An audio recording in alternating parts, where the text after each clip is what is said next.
ನೋಡಿ, ಕಳೆದ 1 ವರ್ಷದಿಂದ ರಾಜ್ಯ ಸರ್ಕಾರ ಹಾಗೂ ಕೇಂದ್ರ ಸರ್ಕಾರದ ವಿರುದ್ಧ ಬರ ಪರಿಹಾರದ ಫೈಟ್, ಅನುದಾನ ಸಮರ ನಡೀತಾ ಇತ್ತು. ಈ ವಿಚಾರದಲ್ಲಿ ಈಗ ರಾಜ್ಯ ಸರ್ಕಾರ ಗೆದ್ದು ಬಿಗಿದೆ ಸಂಬಂಧಪಟ್ಟಂತೆ ಸ್ಟೋರಿ ಇದೆ ನೋಡಿ.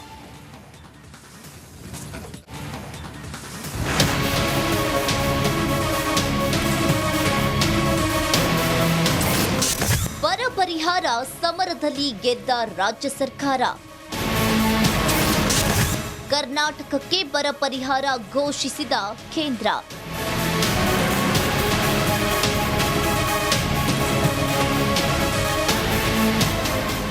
ರಣಭೀಕರ ಬರಕ್ಕೆ ಕರ್ನಾಟಕ ತುತ್ತಾಗಿ ನರಳ್ತಾ ಇದೆ. ಬರದಿಂದ 48 ಲಕ್ಷ ಹೆಕ್ಟೇರ್ ಬೆಳೆ ನಷ್ಟವಾಗಿದೆ. ಅಲ್ಲದೆ 223 ತಾಲೂಕುಗಳನ್ನು ಬರಪೀಡಿತ ಎಂದು ರಾಜ್ಯ ಸರ್ಕಾರ ಘೋಷಣೆ ಮಾಡಿತ್ತು. ರಾಜ್ಯಕ್ಕೆ ಬರ ಪರಿಹಾರವನ್ನ ನೀಡುವಂತೆ ರಾಜ್ಯ ಸರ್ಕಾರ ಕೇಂದ್ರಕ್ಕೆ ಕೇಳಿಕೊಂಡಿತ್ತು. ಆದರೆ ಕೇಂದ್ರ ಸರ್ಕಾರ ಪರಿಹಾರ ಘೋಷಣೆಯಲ್ಲಿ ಮೀನಾಮೇಷ ಎಣಿಸಿತ್ತು.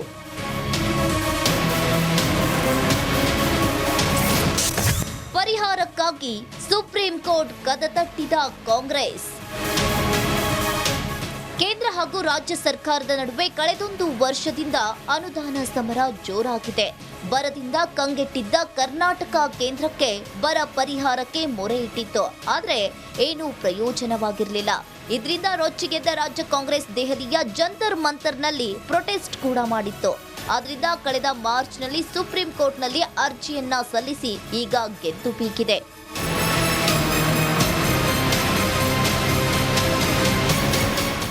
ಸುಮಾರು 18,172 ಕೋಟಿ ಅನುದಾನವನ್ನ ಕೇಳಿದ್ದ ರಾಜ್ಯ ಸರ್ಕಾರಕ್ಕೆ ಕೇಂದ್ರ ಸರ್ಕಾರ ಇಂದು 3,454 ಕೋಟಿ ರೂಪಾಯಿ ಬರ ಪರಿಹಾರ ಘೋಷಣೆ ಮಾಡಿದೆ. ಹಾಗಿದ್ರೆ ಈ ಅನುದಾನ ಸಮರ ನಡೆದು ಬಂದ ಹಾದಿ ಹೇಗಿತ್ತು? ನನ್ನ ನೆಲದ ಭಾಷೆಯು ದೂರ ಬಲು ದೂರ, ಈ ಮನಕಂತೂ ದಾರಿ ತೋರುತ್ತಿದೆ. ಆ ಭಾಷೆಯದೇ ಬೆಳಕು ಬೆಳಕುವ ಬೆಳಕು ಬೆಳಕುವ. ದೂರ ಎಷ್ಟೇ ಹೋಗಿ ಈ ಭಾಷೆಯಿಂದ ದೂರವಾಗಲಾರಿರಿ. ವಿಮಲ್, ನಮ್ಮ ಭಾಷೆ ಕೇಸರಿ. ಅನ್ನೋದಾದ್ರೆ ಬರ ಪರಿಹಾರ ಸಮರ. ಕೇಂದ್ರಕ್ಕೆ 18,172 ಕೋಟಿ ಪರಿಹಾರವನ್ನ ಕೇಳಿದ್ದ ರಾಜ್ಯ 2023 ಸೆಪ್ಟೆಂಬರ್ ನವೆಂಬರ್ನಲ್ಲಿ ಕೇಂದ್ರಕ್ಕೆ ಅರ್ಜಿಯನ್ನ ಸಲ್ಲಿಸಿತ್ತು. ಅದಾದ ಬಳಿಕ ಡಿಸೆಂಬರ್ 19ಕ್ಕೆ ಪ್ರಧಾನಿ ಮೋದಿ ಭೇಟಿ ಮಾಡಿದ್ದ ಸಿದ್ದರಾಮಯ್ಯ, ಡಿಸೆಂಬರ್ 20ಕ್ಕೆ ಅಮಿತ್ ಶಾ ಭೇಟಿ ಮಾಡಿದ ಡಿಸಿಎಂ ಡಿಕೆ ಶಿವಕುಮಾರ್ ಏನು ಪ್ರಯೋಜನವಾಗದ ಕಾರಣ ಫೆಬ್ರವರಿ 7ಕ್ಕೆ ರಾಜ್ಯ ಸರ್ಕಾರ ಜಂತರ್ ಮಂತರ್ನಲ್ಲಿ ಪ್ರೊಟೆಸ್ಟ್ ಮಾಡಿತ್ತು. ಮಾರ್ಚ್ 23ಕ್ಕೆ ಸುಪ್ರೀಂಗೆ ಪರಿಹಾರಕ್ಕಾಗಿ ಅರ್ಜಿ ಸಲ್ಲಿಕೆ. ಏಪ್ರಿಲ್ 8ಕ್ಕೆ ಕೇಂದ್ರಕ್ಕೆ ಸುಪ್ರೀಂ ಕೋರ್ಟ್ ನೋಟಿಸ್ ಜಾರಿ. ಬಳಿಕ ಒಂದು ವಾರದಲ್ಲಿ ಪರಿಹಾರ ಬಿಡುಗಡೆ ಎಂದಿದ್ದ ಕೇಂದ್ರ ಇಂದು 3,454 ಕೋಟಿ ಪರಿಹಾರ ಬಿಡುಗಡೆ ಮಾಡಿದೆ.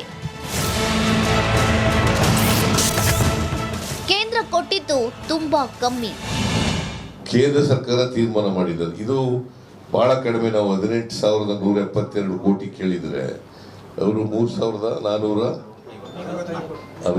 ಕೋಟಿ ಕೊಟ್ಟಿದ್ದಾರೆ. ದಿಸ್ ಇಸ್ ವೆರಿ ಬಹಳ ಕಡಿಮೆ. ಇದು ನಾನು ಅಧಿಕಾರಿಗಳ ಜೊತೆ ಚರ್ಚೆ ಮಾಡಿ ನೋಡೋಣ ಮುಂದೆ ಏನ್ ಮಾಡಬೇಕು ಅಂತ.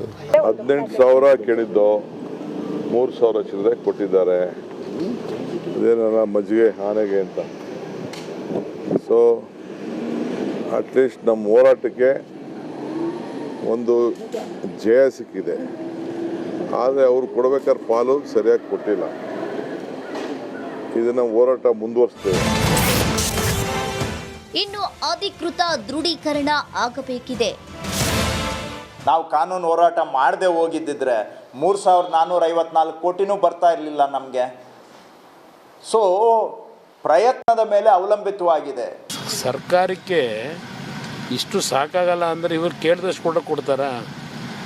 ಕೇಳಿದಷ್ಟು ಕೊಡೋಕ್ಕೆ ಸಾಧ್ಯ ಇರತ್ತೆ. ಅಲ್ಲಿ 15ನೇ ಫೈನಾನ್ಸ್ ಕಮಿಷನ್ನಲ್ಲಿ ಯಾವ ರೀತಿ ರೆಕಮೆಂಡೇಶನ್ ಇರ್ತದೆ, ಅದ್ರಲ್ಲಿ ದುಡ್ಡೇನಿರುತ್ತೆ, ಅದ್ರ ಮೇಲೆ ಮಾಡಬೇಕಲ್ವಾ? ಕಾಂಗ್ರೆಸ್ ವಿರುದ್ಧ ಬಿಜೆಪಿ ಟ್ವೀಟ್ ಅಸ್ತ್ರ ಪ್ರಯೋಗ. ಇನ್ನು ಪರಿಹಾರಕ್ಕೆ ಹಣವಿಲ್ಲ ಎಂದು ಹೇಳುವ ಕಾಂಗ್ರೆಸ್ ಸರ್ಕಾರ ಸುತ್ತಾಡೋಕೆ ಫ್ಲೈಟ್ ಬಳಸುತ್ತಾರೆ ಎಂದು ಬಿಜೆಪಿ ಟ್ವೀಟ್ ಮಾಡಿ ವಾಗ್ದಾಳಿಯನ್ನ ಮಾಡಿದೆ. ಲೂಟಿಕೋರರು 50 ವರ್ಷ ಆಡಳಿತ ಮಾಡಿದ್ದಾರೆ ಕಾಂಗ್ರೆಸ್ ಅವರು.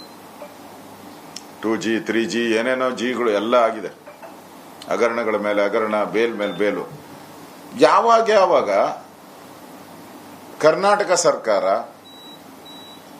ಯಾವಾಗ ನಾವು ಎಷ್ಟು ದುಡ್ಡು ಕೇಳಿದಿರಿ ಅವಾಗ ಕಾಂಗ್ರೆಸ್ ಅವರು ಎಷ್ಟು ಬಿಡುಗಡೆ ಮಾಡಿದ್ದಾರೆ ಆ ಪಟ್ಟಿಯನ್ನು ರಿಲೀಸ್ ಮಾಡಿ. ಇವ್ರಿಗೆ ಧೈರ್ಯ ಇದ್ರೆ, ನಿಜವಾಗೂ ಇವ್ರಿಗೆ ಏನಾನ ಮಾನ ಮರ್ಯಾದೆ ಆ ಥರದ್ದು ಏನಾನ ಇದ್ರೆ, ಸವಾಲು ಹಾಕ್ಬೇಕು ಅಂತಂದ್ರೆ ಬಿಡುಗಡೆ ಮಾಡಿ. ಒಟ್ನಲ್ಲಿ ಚುನಾವಣಾ ಕಾವಿನ ನಡುವೆ ಕೇಂದ್ರ ಸರ್ಕಾರದ ವಿರುದ್ಧ ಕರ್ನಾಟಕ ಕಾಂಗ್ರೆಸ್ ಸರ್ಕಾರ ಗೆದ್ದಿದ್ದು ಎಲೆಕ್ಷನ್ನಲ್ಲಿ ಇದನ್ನೇ ಅಸ್ತ್ರವಾಗಿ ಬಳಸಿಕೊಳ್ಳಲಿದೆ.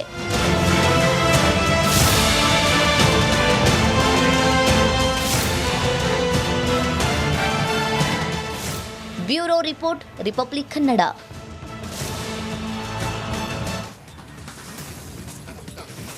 ಬಿಜೆಪಿ ಆಗಿ ಕಾಂಗ್ರೆಸ್ ನಡುವೆ ಈಗ ಬರ ಪರಿಹಾರ ಫೈಟ್ ಜೋರಾಗ್ತಾ ಇದೆ. ಇದರ ನಡುವೆ ಈಗ ಆರ್ ಅಶೋಕ್ ಸಿದ್ದರಾಮಯ್ಯ ಸರ್ಕಾರದ ವಿರುದ್ಧ ವಾಗ್ದಾಳಿಯನ್ನ ನಡೆಸಿದ್ದಾರೆ. ಬರ ಪರಿಹಾರ ಬಿಡುಗಡೆಯಲ್ಲಿ ಕಾಂಗ್ರೆಸ್ನವರ ಶ್ರಮ ಏನಿದೆ, ಹಣ ಲೂಟಿ ಮಾಡ್ತಾ ಇದ್ದಾರೆ ಅಂತ ಹೇಳಲಾಗ್ತಾ ಇದೆ. ನಾವು ಪರಿಹಾರದ ಹಣವನ್ನ ಕಾವಲು ಕಾಯ್ತೀವಿ, ಪ್ರತಿ ಪೈಸೆಯಲ್ಲೂ ಕೂಡ ರಾಜ್ಯದ ರೈತರಿಗೆ ತಲುಪಬೇಕು. ಎಲ್ಲವೂ ಕೂಡ ಈಗ ಪರಿಹಾರ ಕೇಂದ್ರ ಸರ್ಕಾರ ಕೊಟ್ಟಿದೆ ಅಲ್ವಾ, ಅದು ಪ್ರತಿಯೊಬ್ಬ ರೈತರಿಗೂ ಕೂಡ ತಲುಪಬೇಕು. ಆ ಹಣವನ್ನು ನಾವು ಕಾವಲು ಕಾಯ್ತೀವಿ ಅಂತ ವಿಪಕ್ಷ ನಾಯಕ ಆರ್ ಅಶೋಕ್ ಹೇಳಿದ್ದಾರೆ. ಬನ್ನಿ ಹಾಗಾದ್ರೆ ಏನ್ ಹೇಳಿದ್ದಾರೆ ನೀವೇ ಕೇಳಿ. ದುಡ್ಡು ಹೊಡೆಯುವಂತ ಕೆಲಸವನ್ನ ಮಾಡಬಾರ್ದು. ನಾವು ಇದನ್ನ ಕಾವಲು ಕಾಯ್ತೀವಿ. ಕಾವಲು ಕಾಯ್ತೀರಿ. ಪ್ರತಿಯೊಂದು ಪೈಸೆನೂ ಕೂಡ ಕೇಂದ್ರ ಸರ್ಕಾರದಿಂದ ಬಂದಿರುವಂತ ಪ್ರತಿಯೊಂದು ಪೈಸೆನೂ ಕೂಡ ಬರದಲ್ಲಿ ನೊಂದಿರ್ತಕ್ಕಂಥ ರೈತರಿಗೆ ಅವರ ಅಕೌಂಟ್ಗೆ ನೇರವಾಗಿ ಸೇರ್ಬೇಕು. ಮತ್ತೆ ರಾಜ್ಯ ಸರ್ಕಾರನು ಕೂಡ ಕೈ ಕಟ್ಟಿ ಕುತ್ಕೋಬಾರ್ದು. ಕೇಂದ್ರ ಸರ್ಕಾರ ಹಣ ಬಿಡುಗಡೆ ಮಾಡಿಲ್ಲ ಅಂತ ಬೊಬ್ಬೆ ಬಡ್ಕೊಂತ ಇದೆ. ಈಗ ಕೇಂದ್ರ ಸರ್ಕಾರ ಹಣ ಬಿಡುಗಡೆ ಮಾಡಿದೆ. ನಿಮ್ಮ ಯೋಗ್ಯತೆಗೆ ಏನ್ ಬಿಡುಗಡೆ ಮಾಡ್ತೀರಾ ಅನ್ನೋದನ್ನ ಹೇಳಿ. ನಿಮ್ಮ ಯೋಗ್ಯತೆಗೆ, ನಮ್ಮ ಯೋಗ್ಯತೆಗೆ ನಾವು ಡಬಲ್ ಕೊಟ್ಟಿದ್ದೀವಿ. ಬಿಜೆಪಿ ಸರ್ಕಾರದ ಯೋಗ್ಯತೆಗೆ ಡಬಲ್ ಕೊಟ್ಟಿದ್ದೀವಿ. ನಿಮ್ಮ ಯೋಗ್ಯತೆಗೆ ಎಷ್ಟು ಹಣ ಇದಕ್ಕೆ ಜೋಡಣೆ ಮಾಡಿ ಡಬಲ್ ಕೊಡ್ತೀರಾ ಅದನ್ನ ಹೇಳ್ಬೇಕು. ಇಲ್ಲ ಅಂತ ಹೇಳಿದ್ರೆ ಕಾಂಗ್ರೆಸ್ ಅಪರಾಧಿ ಸ್ಥಾನದಲ್ಲಿ ನಿಲ್ಬೇಕಾಗ್ತದೆ.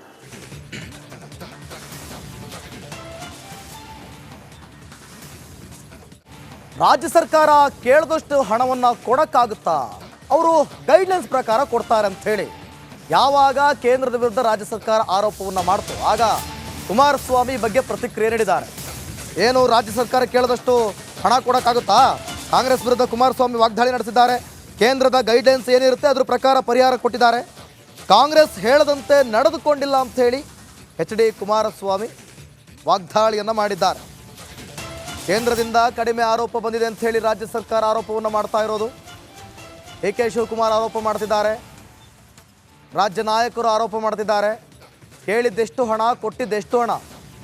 ಹೀಗಾಗಿ ಈ ಒಂದು ವಿಚಾರದ ಕುರಿತಾಗಿ ಕುಮಾರಸ್ವಾಮಿ ಪ್ರತಿಕ್ರಿಯೆಯನ್ನು ನೀಡಿದ್ದಾರೆ. ನಾವು ಕೇಳಿದಷ್ಟು ಹಣ ಎಲ್ಲ ಕೊಡೋಕ್ಕಾಗಲ್ಲ, ಗೈಡ್ಲೈನ್ಸ್ ಏನಿರುತ್ತೆ ಅಷ್ಟು ಕೊಡ್ತಾರೆ ಅಂತ ಏನು ಹೇಳಿದ್ದಾರೆ ನೋಡೋಣ.